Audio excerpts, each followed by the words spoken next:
Assalamualaikum, apa kabar teman-teman semua? Semoga teman-teman sehat-sehat terus ya. Nah, sebelumnya gue ucapin selamat datang di channel Bukan Perawat Biasa teman-teman. Dan gue mau ngucapin banyak terima kasih buat yang udah bantu support channel ini dengan cara subscribe, share, serta like teman-teman. Ya teman-teman, pasti udah pada tahu ya berita tentang perawat yang dianiaya teman-teman ya, menjadi viral di sosial media teman-teman.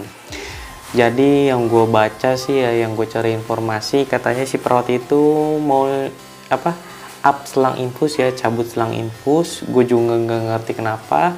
Kayaknya si orang tua korban ini yang perempuan kaget ya, di selang infus itu dia boketnya tuh kayak ada jarum plastik ya. Gue juga nggak ngerti ini orang apa emang nggak tahu apa gimana gitu ya, sampai dia marah-marah ke si perawatnya. Akhirnya dia lapor suaminya, bilang sama suaminya datang katanya ke rumah sakit, dan langsung perawatnya dicari, disuruh minta maaf sambil bersujud dan ditendang segala, dijambak ya. Teman-teman bisa lihat di videonya yang tersebar ya. Jadi menurut gue sih sebenarnya teman-teman ya, perawat diintimidasi ya, itu sebenarnya menurut gue pribadi ya, dan cerita teman-teman gue itu udah sering banget teman-teman. Cuman yang ini alhamdulillah viral ya, jadi gue sedikit seneng ya kalau ada berita kayak gini viral. Kenapa? Karena rata-rata jarang ada tenaga medis yang diintimidasi itu nggak viral teman-teman gitu. Kayak di tempat gue kerja, perawat dipukul ya, itu nggak viral. Terus di rumah sakit sebelah juga ada perawat ditampar, itu juga nggak viral ya. Cuman ada mediasi dan permintaan maaf, menurut gue itu nggak logik banget teman-teman. Nah, tapi giliran ada berita rumah sakit menelantarkan pasien viral, rumah sakit ini menelantarkan pasien viral ya.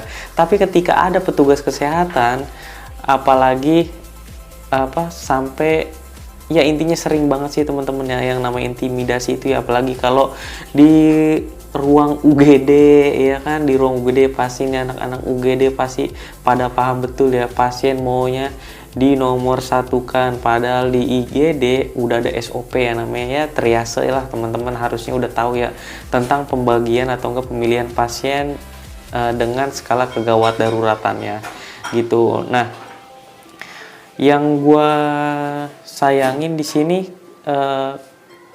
kenapa baru viral sekarang gitu ya.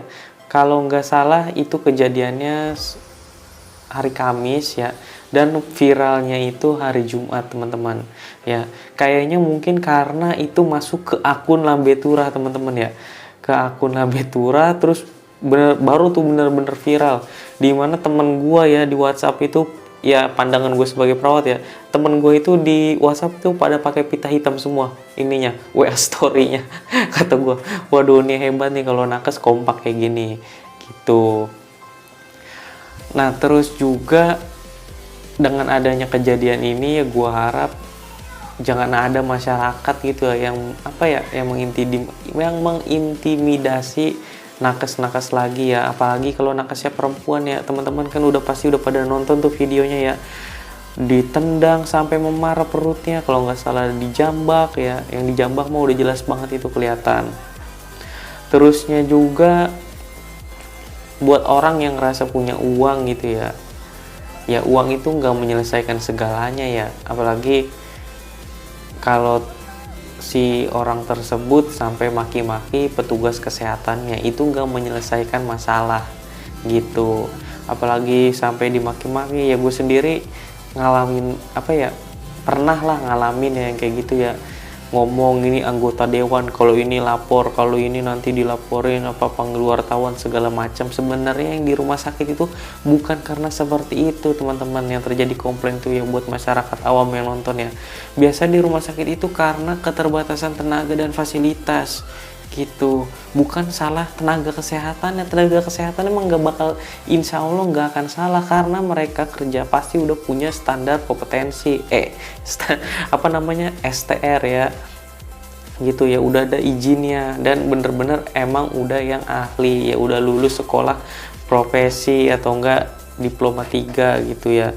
Jadi janganlah salahkan atau enggak mengintimidasi tenaga kesehatan yang ada di rumah sakit gitu. Biasanya yang paling kalau di UGD tuh yang jadi tumbal biasanya dokter umum sama perawat biasanya tuh ya, entah lama. Biasanya kan di UGD kan ya ada SOP masing-masing di rumah sakit ya, ada pasien kelamaan nunggu konsul ya kan, namanya dokter konsulen itu kan nggak setiap 24 jam ada di UGD. Yang ada di UGD itu kan biasanya nakes, perawat, atau enggak dokter umum, atau enggak juga bidan, biasanya kayak gitu. Nah terus juga apalagi yang gue seneng di sini ya, yang gue seneng itu alhamdulillah banget gitu ya, se-Indonesia kayaknya gue lihat di Facebook, gue pantau di IG, itu semua ngebahas tentang tindak aniaya ini teman-teman ya. Apa sih tindak kekerasan ya terhadap tenaga kesehatan ini, gue seneng juga nih gitu. Nah buat teman-teman kalau ada yang, gue sih nggak tahu ya, di semua rumah sakit harusnya kan emang ada PPNI-nya ya, DPK kalau nggak salah dah. Nah itu harusnya PPNI itu sebagai wadah organisasi gitu ya, setiap ada kejadian harusnya itu dibantu di follow up gitu ya. Jangan sedikit-sedikit selesai dengan materai 6.000, sedikit-sedikit damai ya. Nanti masyarakat yang ngerasa dia ini hebat gitu ya, padahal dia butuh pertolongan medis, dia akan bertindak semena-mena gitu. Nah makanya wadah PPNI ini yang ada masing-masing di rumah sakit harusnya bertindak tegas ya terhadap oknum-oknum ya, masyarakat ya. Biasanya yang ngerasa punya jabatan, entah itu anggota dewan ya, aduh gue gedeg banget deh pokoknya kalau udah ada anggota dewan sok-sokan, anggota ormas ya, oknum ya, ini oknum-oknum tertentu ya, yang ngerasa dirinya itu gue harus ditangani segera gitu, padahal sakitnya cuman demam, batuk pilek gitu kan. Kan lebih kasihan pada pasien yang serangan jantung datang, nyeri dada, itu kan pasti yang kita tolong yang lebih berbahaya gitu aja sih teman-teman ya. Nah buat teman-teman yang lagi berproses jadi perawat ya, emang pahit-pahitnya sih perawat emang nggak sering juga sih, ada yang mungkin pernah ngerasa terintimidasi oleh pasien ya, padahal bukan salah si perawatnya, padahal salah si rumah sakitnya ya, karena fasilitas yang kurang atau enggak tenaga yang tidak memadai gitu. Nah buat yang masih kuliah, semangat terus ya.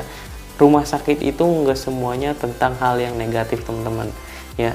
Gue juga paling senang banget kalau ketemu pertama ya pasiennya kooperatif, pasien kooperatif, terus diajak kerjasamanya enak gitu, diajak ngobrolnya enak, nyambung, sabar nungguin prosedur selanjutnya ya. Kadang pasiennya bilang terima kasih dan itu memang menjadi kesenangan tersendiri sih ya buat gue pribadi gitu ya. Mungkin teman-teman juga pasti udah banyak yang rasain kayak gitu ya.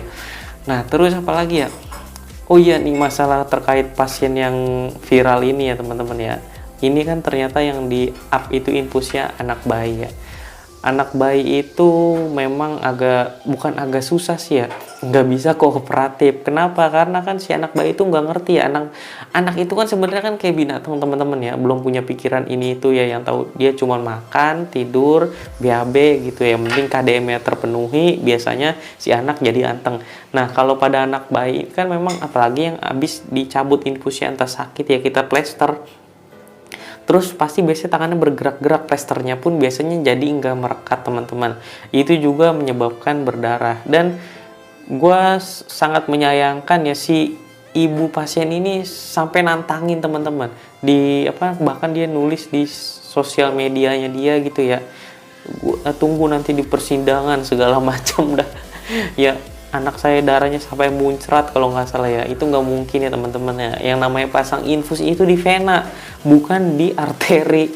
Di arteri di pembuluh darah besar ya teman-teman ya. Beda ya, arteri dan vena itu beda. Gue pernah bahas ya, lu lihat aja di video sebelumnya ya, perbedaan arteri dan vena. Jadi darah vena itu nggak mungkin muncrat teman-teman ya. kecuali darah arteri, dan pasang infus itu di vena teman-teman, bukan di arteri. Jangan sampai salah paham lagi ya.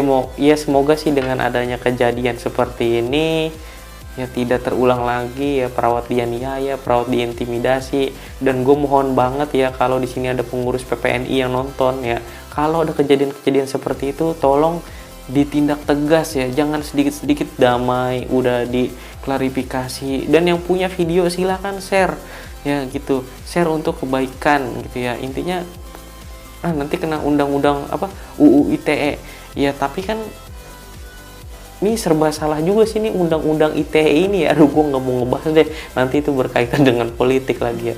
Nah, intinya teman-teman ya, jangan takut untuk menyuarakan kebenaran teman-teman, gitu sih menurut gue ya. Perawat itu maju jangan sendiri-sendiri, lihatlah organisasi yang lain ya, kayak ID, IB, itu udah, menurut gue pribadi itu udah top ya, udah jauh lebih maju gitu di atas kita gitu ya teman-teman ya. Nah, kalau perawat ini kadang-kadang gue lihat solidaritasnya masih kurang kuat gitu ya. Ada yang gajinya enak, nggak mau peduli sama gajinya yang rendah yang di pelosok sana gitu ya. Di situ juga ya, pokoknya PPNI harus lebih maju ya. Ketua PPNI ya, ketum DPP PPNI pusat itu tolong ya